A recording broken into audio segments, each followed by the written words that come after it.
What's happening, guys? So this ain't a match reaction. Nope. Obviously, I did my match reaction already to yesterday's game, and my vlog of when I was at the game will be up later. It's just I need to edit it all because there's loads of pieces of videos, and I need to compile them together and everything. But I just want to talk about the players, the players' ratings, and obviously the impact that the players had.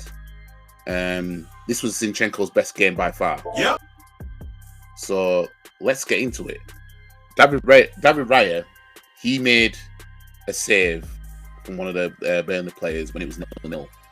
Obviously, I was sat in the clock end behind the goal, so I was sat behind David Raya for the first half, and he made a brilliant save to keep us in the game because Burnley got an attack. And had a chance that they didn't deserve. And when I say didn't deserve, I mean like Burnley aren't that good. We're supposed to be light years ahead of them, enough to the point where Burnley shouldn't even come here and get a goal. You know what I mean? So they got a lucky breakthrough, and I think that was the one that was off the mistake of.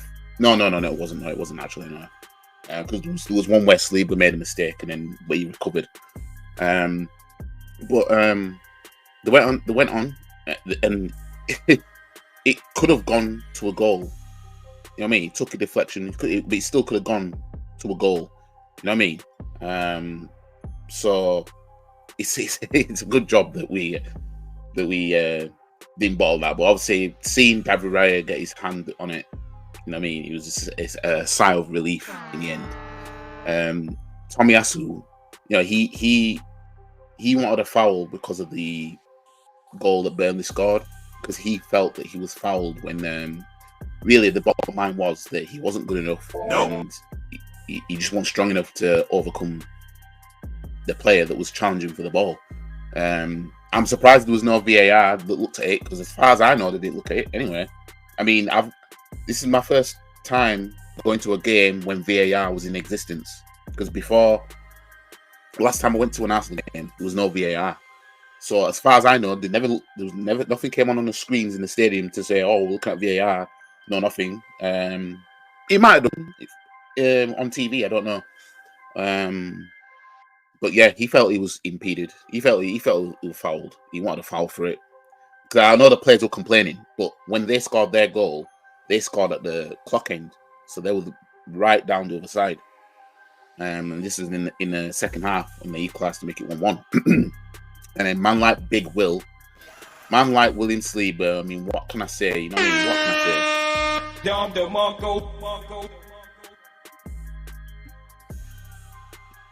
say? It's rare that Saliba makes errors, but he did make an error, and he almost allowed Burnley to take the lead. You know what I mean? But obviously he made up for it with a tackle. A great tackle, and obviously he scored in the game to put us 2-1 ahead. As I said, Saliba, best defender in the league, man. I'm telling you, like, he's just, with how crucial Saliba is in his team, man. You know what I mean? He's just, I can't explain it. And the thing is, when Gabriel's next to him, Gabriel is levels as well. It's just, also, if Saliba's not there with Gabriel, we see a little bit of a different Gabriel. You know what I mean? And that's worrying when you look at, if players pick up knocks and everything like that. You know what I mean? But Saliba, my defender. I mean, Gabriel, he did his job, really. I mean, to me, in that game, he had a good game defensively and everything like that. Made clearances, headers away from our goal. Yeah, I mean, you know what? Gabriel deserves a Don DeMarco as well, because he had a good game. Don DeMarco. You know what I mean? I got no faults. Gabriel levels. Zinchenko now. He's earned the name Big Zinny again, just for this game alone, because he yesterday, he was doing his job. It's just, I still think that he is a midfielder. And you just think, Odegaard's not fit at the moment. He's out injured. just play Zinchenko on that right hand, left centre mid side. I mean, but obviously now I don't know. I haven't found out why Ben White wasn't in the squad at all. I don't know if maybe he's expecting a child. I'm not too sure because I don't know about these footballers' personal lives. Because all I care about is what they're going to do on the pitch. You know what I mean? There was nothing about an injury that I've seen. So maybe his wife or something is expecting or something. I don't know. But it's imagine like Ben White right back, Tommy Asu left back. Then you got Zinchenko in Odegaard's position in the meantime. You know what I mean? Because I'm telling you, Zinchenko will be far better as a midfielder. Far better. You know what I mean? Yep. And in left back position can be taken by somebody who can defend better than what he can. Even though Zinchenko has improved on when it's 1v1 type of situations, like if a winger is going to try and take him on. You know what I mean? Because we saw it against Man City when Doku came on and he was on Zinchenko's side and we were all thinking he's going to cook him. And Zinchenko didn't allow it. You know what I mean? He seems like Zinchenko has learned from Anfield last season. You know what I mean? It seems like he's learned from that. Yeah. But still, I'm still looking at it and it's like you can have a proper left back there and he can be further down the pitch where he naturally wants to be. You know what I mean? But Don DeMarco. Kai Havertz, I mean, he strolls around as usual. Again, him being in midfield is wasted. I think that if we're going to see anything from Kai Havertz, it will be him being a number 9. And if Kai Havertz is playing as number 9 and he wants to win headers, right? I think that's what maybe he should do. You know what I mean? I think maybe that's what he should do. You know what I mean? He missed a header in the first half. It's like I don't know what, because I said in my match preview that this game will be the game where Kai Havertz does something. I said it, and I was hoping. You know what I mean? Every time I see Kai Havertz on the pitch, I'm hoping that do something, just bang it in top bins or something, do something. You know what I mean? And I think he needs that, and he's gonna keep getting chances to do it.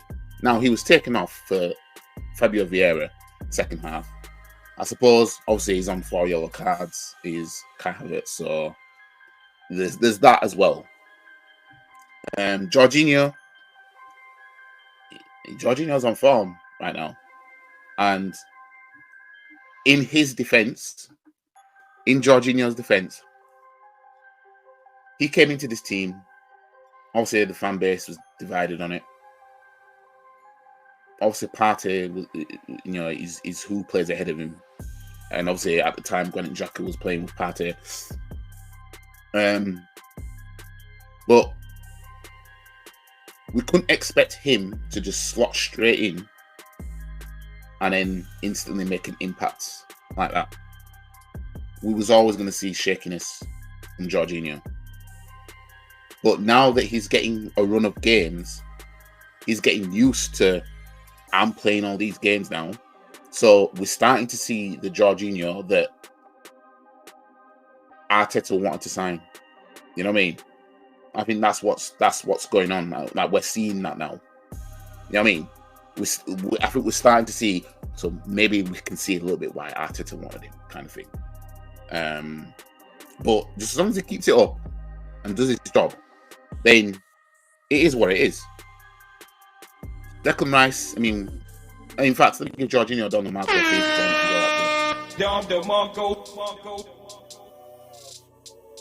And of course, Declan Rice, I mean, it goes without saying, we all know about Declan Rice, don't we?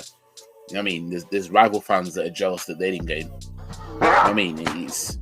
I'm looking at Declan Rice and his team and I'm thinking to myself, surely this team, surely we're going to win something this season. Like, surely we're going to lift something. There's only 3 trophies we could lift this season, right? It's either the FA Cup, the Champions League, or the league title. Are we going to win all 3? No. Would I love for us to win all 3? Most definitely. But I'm looking at them trophies and I'm thinking, surely this season we're at least lifting one of them. Yep. You know what I mean? We can't have signed Declan Rice and him performing like this all for nothing. You know what I mean? Surely not. But Declan Rice, another good performance, and he was everywhere. And he almost scored a long strike, which went just wide as well in the second half. But other than that, Declan Rice is just Declan Rice, you get me? That's all it is.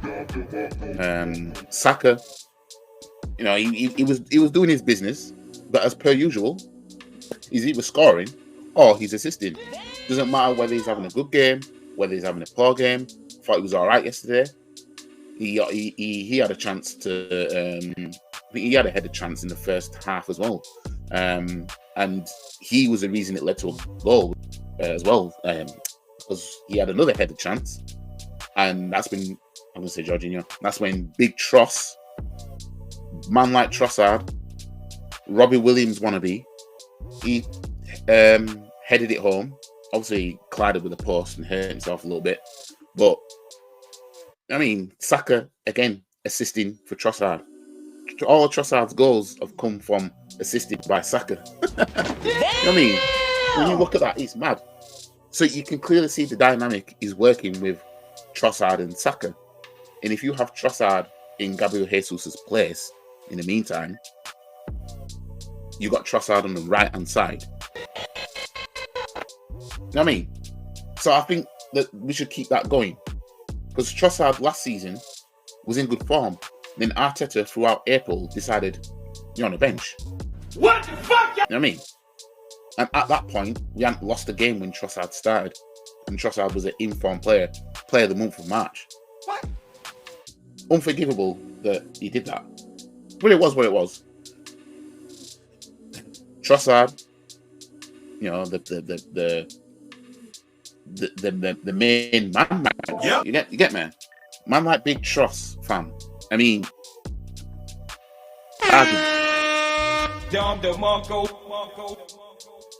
bargain, fam. Guy's a bargain. Let's not get twisted. This guy, what was it? 600 minutes? Was it 6 goals and so many assists? I can't remember what it was now. But scoring with a brave header, and then set up Arsenal's second with a left. Set up Arsenal's second goal from the corner, and technically third because the corner ended up leading to the Zinchenko's scissor kick. But yeah, Martinelli is absolutely useless on crosses. He's absolutely useless on corners. So I think while Trossard's on the pitch, he should take the corners from now on. Yep. On the left-hand side. You know what I mean? Because he's clearly going to lead to something. Martinelli, you know, he came away without a goal or assist, but played well. He did miss a great chance. It's a pity that he came off injured. Hopefully it's nothing too serious that leave him out for a while. I know we're on international break now, so I'm hoping that these players get a rest. I don't want to see players shaking off a knock to play international football. I do not want to see that. I do not want to see none of that. You know what I mean? We need them back fresh. After international duty, we've got Brentford away from home in the league. Right? We need to be back sharpish for that one. Yep. Man like Peter Barlow wannabe, aka Fabio Vieira. Obviously, he got a straight red card. I've managed to see it back. And, you know, it is a red card, but we've seen similar or worse happen this season, and players aren't getting straight reds that they should have got for it. You know what I mean? But I ain't going to argue that, oh, well, because they didn't get sent off for it, Peter Barlow wannabe shouldn't have been sent off for it. No, it's like it was a red. I mean, even in real time when I saw it, even the fans in the stadium, you know, we all knew that he wasn't a good challenge at all. So he's going to miss the next 3 games. So he's going to miss, let me have a look. I'll look at what games he's going to miss. He's going to miss Brentford away. He's going to miss Brentford away, Wolves at home, and Luton away. Those are the 3 games Fabio Vieira is going to miss. He'll be able to play the Champions League game because obviously it's not it's a European game. At home to Lens, so he'll be there for that. But he'll come back. He'll be available for us in the league on the 9th of December, which is when we play Aston Villa at Villa Park at 5:30. So yeah, Nelson came on, Nketiah came on. Didn't see too much of him to say that that would warrant rating. Same Kiwior, he came on in the 89th minute, but otherwise the boys put in a shift and got 3 points. You should never have taken set pieces to get us over the line. Nope. That's the only thing I'll say. I mean, he shouldn't have took set pieces to get us over the line, but we got over the line. Anyways, guys, I'm done with this video. I'm going to start editing the vlog now. I'm just debating to myself whether to include Arsenal's second home in the vlog, since I spent all day in London yesterday and I did the Wembley tour of the stadium. I'm just debating to myself whether to just include that in the vlog before the game, or should I have the vlog separate? But I don't think I've got that much in there for the Wembley one, just to have it as it's independent. So I might just glue them together, and yeah, you'll see the vlog of Wembley, Arsenal's second home, and also the game and the goal reactions, because I've got all the reactions on camera. So yeah, you'll see my reactions to each and every goal. But anyways, like the video, share the video, comment, subscribe, follow all the socials. Links are in the description below, and I'll see you guys. Check out the vlog that's going to be uploaded later on tonight. I'll see you guys in the next one.